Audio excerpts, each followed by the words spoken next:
Hi everyone, today I'm going to show you how to install the factory rear speakers from the wind deflector into any NB.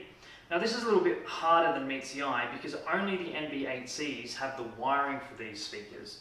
So when you get these speakers on the other NBs, you'll need to run this wiring through the car and then tap into the head unit. So I'll show you how to do that.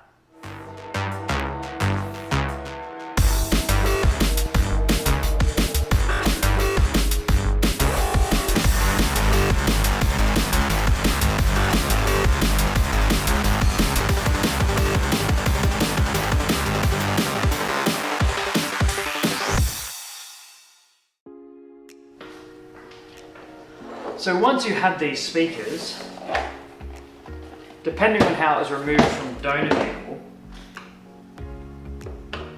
you may or may not have the original wiring harness. On some cars you may only have this half of the plug, on others you may get the other half. If you only have this half of the plug, it's going to be far too difficult to find the matching part. You're better off just cutting the wiring and wiring in a new 4-piece plug. Like this one. These kinds of plugs are readily available at most electronic shops, so pretty easy to do. Once you've sorted out the wiring into the wind deflector itself, you need to run the wiring into the dashboard. The best way to do that is to actually run a couple of different little looms. This one that I have in my hand is going to run from that plug in the wind deflector all the way down to the dashboard. As you can see, I don't have the plugs on it on the moment, but this end will go into the wind deflector and this will have a 4-pin plug under the dashboard. That will then connect to this piece of wiring here. Now the reason I have a 4-pin plug is that if I ever need to remove the dashboard, I don't want my rear speaker wiring hardwired into the dashboard because then I'll need to cut it in order to remove it. I've had jobs like that before where I've tried to remove things from the dashboard and I've had to cut out aftermarket stereos and cruise control because they were wired into the dashboard and then through the body of the car. So by having this separated before it gets to your head unit, you can just unplug this piece and then your head unit is still completely separated. This bit of wiring will then run into the back of the stereo into the pinouts for the rear speakers, which exist because these are just generic stereos that different brands will buy and equip to the car. So this does have the capability for rear speakers, just not the pinout. And if you have a look at the wiring harness itself inside the car, you'll see that there are no wires at all for the rear speakers. The next thing that you'll need to get, and this is probably the most critical thing, is you'll need to buy this connector here.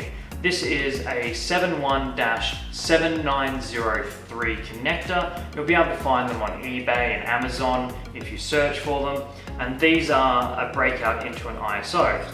You'll need to make sure that you get a female style connector, as if it would plug into the OEM head unit.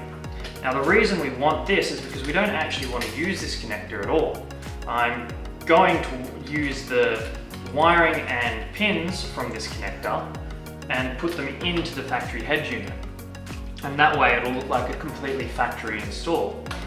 The other way you could do it is you could get a male and female ISO connector set and use a bunch of adapters, but there's not a lot of space in there.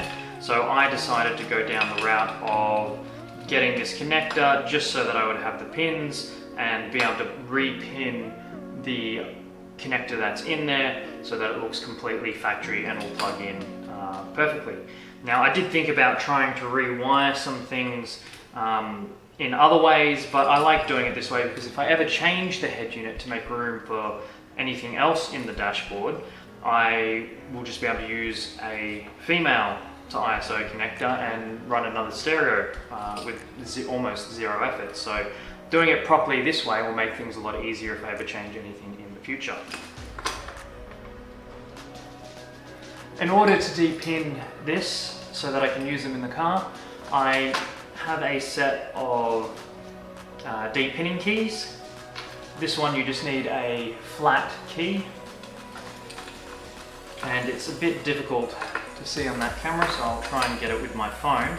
But in order to remove these, there's a little tab that sits on the top of the pins, and all you need to do is you jam this in between that piece of plastic and the wiring, and then give it a firm pull, and the pin will come out nice and easy.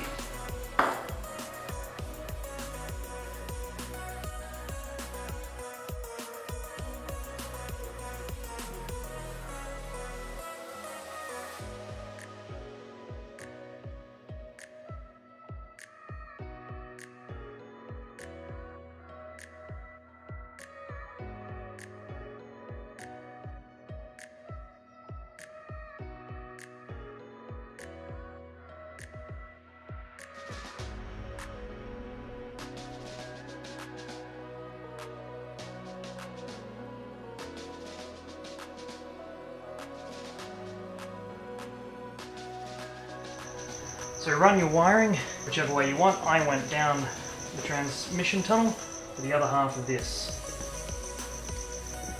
Before I plug that in though, the whole purpose of this is so that I can get these plugs into the OEM plug.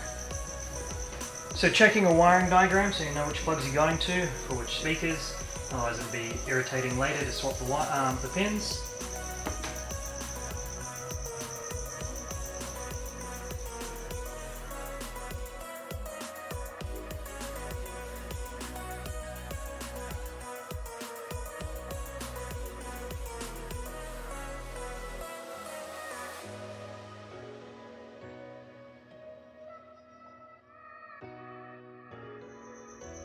So there's nothing about this that would give away that it's not factory, now that it's run into the original wiring loom. So the wiring goes down the back of the stereo underneath here, where I have the plug that splits it from the dashboard, so I can unplug that if I ever need to remove the dashboard. The wiring then runs up the transmission tunnel, up in the back, and into the shelf.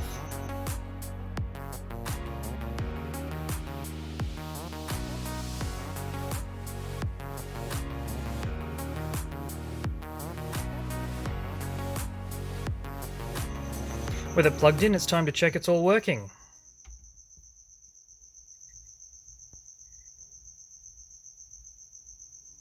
Alright, well I can hear music.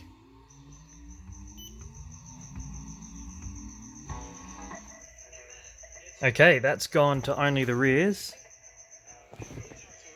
Can hear that pretty clearly from the rear of the car.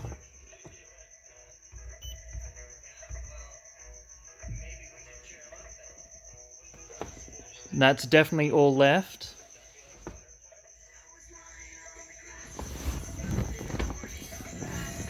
And definitely all right. So when you set this up properly,